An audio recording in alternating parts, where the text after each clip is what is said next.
আসসালামু আলাইকুম, welcome to my another blog. আশা করি সকলেই ভালো আছেন। তো বাড়িতে আসছি গতকালকে, আবারও শুক্রবার দিন, আজকে ছুটি। তো সকালে উঠেই ইনশাল্লাহ অনেকগুলা আলহামদুলিল্লাহ কাপড় চাপড় যাচ্ছি আমার বাগানে। বাগান থেকে লেবু ছিঁড়বো। আলহামদুলিল্লাহ আজকে দুপুরে কাচ্চি বিরিয়ানি রান্না করা হবে, আমরা সবাই একসাথে খাবো। তো এই যে আমার বাগানের লেবু মাশাআল্লাহ অনেক সুন্দর হয়েছে, এটা পরিপক্ক হয়েছে, এটার একটু সময় লাগবে। সুন্দর আবার ফুল করতেছে।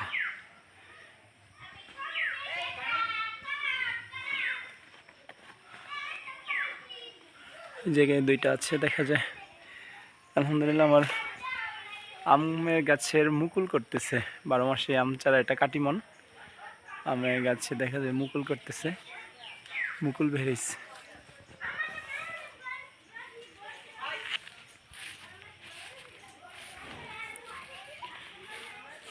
এই গাছটা কেন জানি মরে যাচ্ছে, দেখা যাচ্ছে হয়ে যাচ্ছে।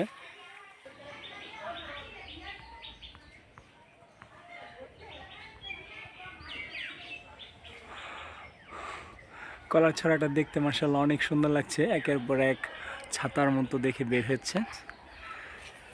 তো এই পাশে হচ্ছে আমার বাগান, এই পাশে কিছু আম তিনটা ছিঁড়েছি লেবু, এই পাশেও আরেকটা ছড়া বেরিয়েছে, এই পাশে আছে আর কিছু নতুন বের হবে।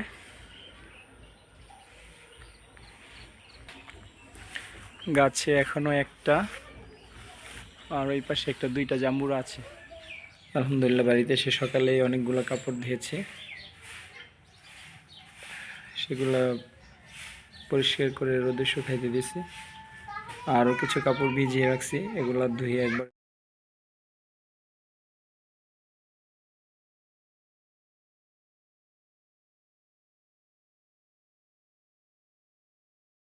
বাগানের গাছ লাগানোর এখনো বাকি আছে, যেগুলো আসলে সময়ের কারণে লাগাইতে পারিনি।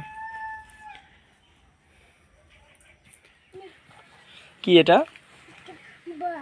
বল। ও, তোমার নাম কি? সারিয়া। তোমার নাম কি? ও আচ্ছা, ঠিক আছে, যাও, তোমাদের বাড়িতে যাচ্ছ, দেখবে? কি দেখবে? তাই? আচ্ছা, ওকে, আল্লাহ হাফেজ। তাদের বাড়ি একজনের সামনে এদিকে, আর সারিয়ার বাড়ি হচ্ছে ওই পাশে পিছনে।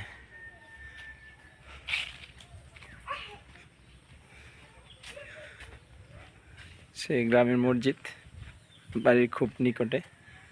আমাদের ইমাম সাহেব মসজিদের পরিষ্কার করার কাজ করছে হয়তোবা।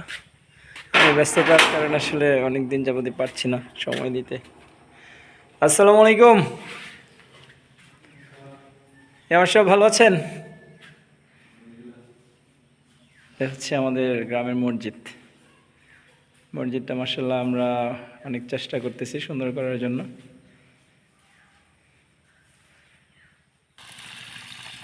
গত সপ্তাহে ওই বাগানে পানি দিয়েছিলাম, যেটা আমার বাড়ির উত্তর পাশে অবস্থিত। আজকে এই পাশে দিচ্ছি। এগুলা নতুন করে চারা লাগিয়েছি, ছোট ছোট চারা।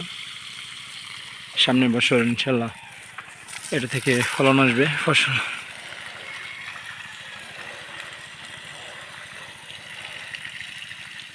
তো আলহামদুলিল্লাহ বলেছিলাম দুপুরে কাচ্চি বিরিয়ানি রান্না করা হবে। ওয়াইফ মাশাআল্লাহ এগুলো সব গুছাচ্ছে। তো এই জায়গায় সব কিছু রাখা আছে। এটা হচ্ছে পেঁয়াজ কুচি, আলু দেখতে পাচ্ছেন, লেবু গাছের। এই হাঁড়িতে রান্না করা হবে। ঘিয়ের বদলে বাটার দেওয়া হবে, এটা মানে বাটার, রসুন, বেরেস্তা, পেঁয়াজ, কাঁচামরিচ, আর এটাকে দুধটাকে ঘন করে রাখা হয়েছে। খাসির মাংস, সয়াবিন তেল, প্যাকেটের মশলা দিয়ে রান্না করা হবে। কাচ্চি বিরিয়ানির মশলা কালকে এগুলো নিয়ে আসছি। আর একটা হচ্ছে প্যাকেটের দুধ, চাউল। তো এখনই রান্না বসাবে, আমি গোসল করে ইনশাল্লাহ নামাজে যাব।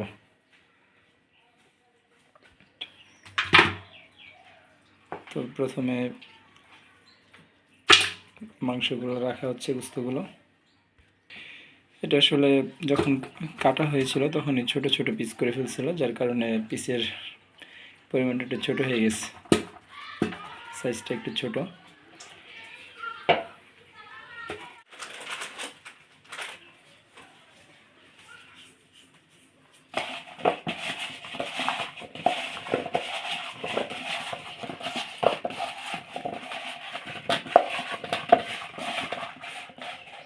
মাওয়ার পরিবর্তে গুঁড়ো দুধের সাথে বাটার মিক্স করে এটা উপর দিয়ে দিবে।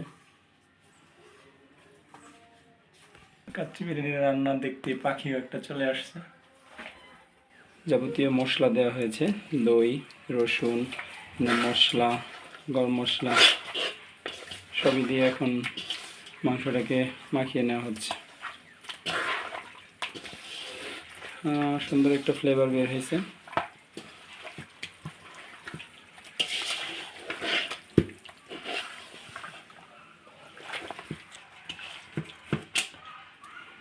পর্যায়ে মাখানো শেষ।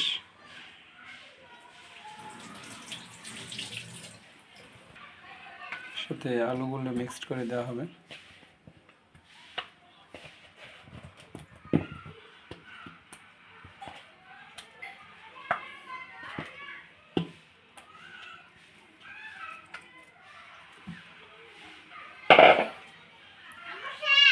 এখন পেঁয়াজ কুচির বেরেস্তা এগুলো উপর দিয়ে দেওয়া হবে।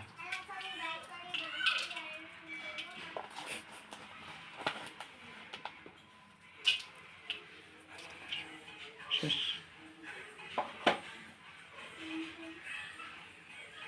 দেওয়া হবে তৈরি করা মাওয়া।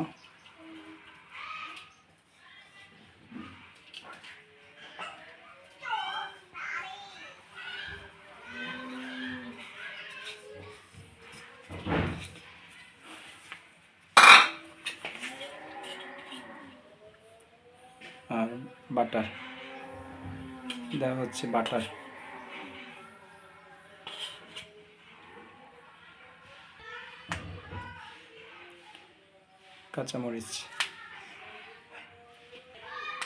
কাঁচামরিচ দেওয়ার পরে এটা চুলায় বসিয়ে দেওয়া হবে। তো আলহামদুলিল্লাহ যে চুলায় বসানো হয়েছে, মাশাআল্লাহ দেখতে অনেক সুন্দর লাগছে। এখন গোসল করে মসজিদে যাব, মসজিদে নামাজ থেকে এসে ইনশাআল্লাহ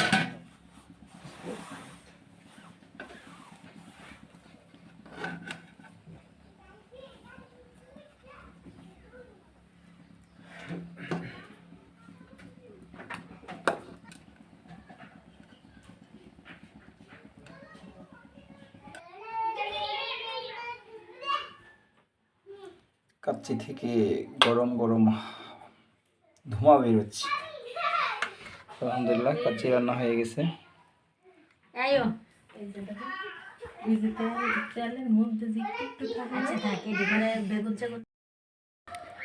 আলহামদুলিল্লাহ দেখেন পাখিটাও কাচ্চি খাচ্ছে।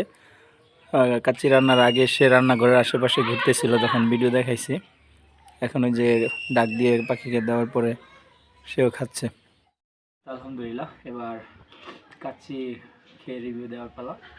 তো নিয়ে আসলাম, মাশাআল্লাহ দেখতে সুন্দর হয়েছে। দেখি বিসমিল্লাহির রহমানির রহিম। আলুটা একদম সফট হয়ে গেছে, মাংসটা অনেক সফট। বিসমিল্লাহির রহমানির রহিম। আলহামদুলিল্লাহ অনেক মজা হয়েছে।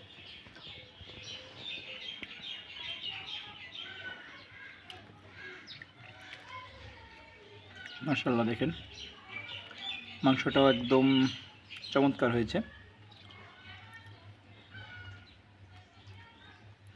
সিদ্ধ হয়েছে, একদম খুলে গেছে।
চিল্লায় না।